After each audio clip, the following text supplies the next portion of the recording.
સુરત શહેરમાં અસહ્ય ગરમીને લઈ અને બપોરના સમયે ટ્રાફિક સિગ્નલ બંધ રાખવાનો નિર્ણય કરાયો। આ સાથે જ સિગ્નલ પોઈન્ટ પર સુરત મહાપાલિકા દ્વારા શેડ પણ ઊભા કરવામાં આવ્યા, જેને લઈ વાહન ચાલકોને હાલાકી ન પડે।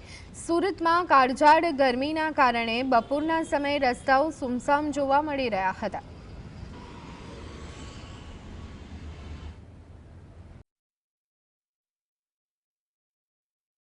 તારીખ 15/4/2026 બપોરના 1 થી સાંજના 4 એટલે કે 13 થી 16 સુધી તમામ ટ્રાફિક સિગ્નલો બંધ રાખવામાં આવેલા છે અને આ સમય દરમિયાન કોઈ અકસ્માત ન સર્જાય એની માટે થઈને ત્યાં તૈનાત ટ્રાફિક જવાનો અને ટ્રાફિક ટીઆરબી જવાનો આ ટ્રાફિકનું નિયમન કરશે।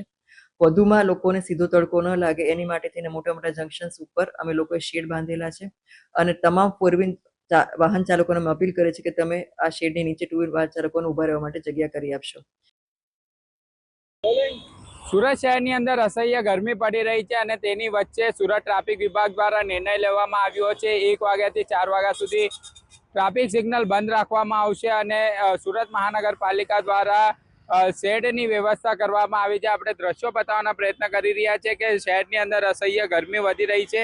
ગરમી વધવાના કારણે સિગ્નલ પોઈન્ટ પર વાહન ચાલકો ઊભા રહેતા હોય છે અને ખૂબ જ ગરમીનો સહારો જે છે તે લેતા હોય છે, પરંતુ હાલ ટ્રાફિક વિભાગે આ નિર્ણય લીધો છે, સિગ્નલ બંધ રાખવામાં આવ્યા છે। સાથે સાથે હાલ જે રીતના શહેરની અંદર અસહ્ય ગરમી વધી રહી છે અને ગરમીના કારણે જે લોકો જે છે તે રસ્તા પર નીકળતા હોય ત્યારે ખૂબ જ ગરમીથી પીડાતા જે છે તે નજરે પડી રહ્યા છે। હાલ અત્યારે શહેરના તમામ પોઈન્ટ પર સુરત મહાનગરપાલિકા દ્વારા જે એસએમસી દ્વારા આ જે શેડ જે છે તે ઊભો કરવામાં આવ્યો છે। બીજા ખાસ કરીને સિગ્નલ પોઈન્ટ જે છે તે બંધ હોવાના કારણે તેમને પણ હાશકારો અનુભવી રહ્યા છે। સાહિદ જગતાપ, GSTV સુરત।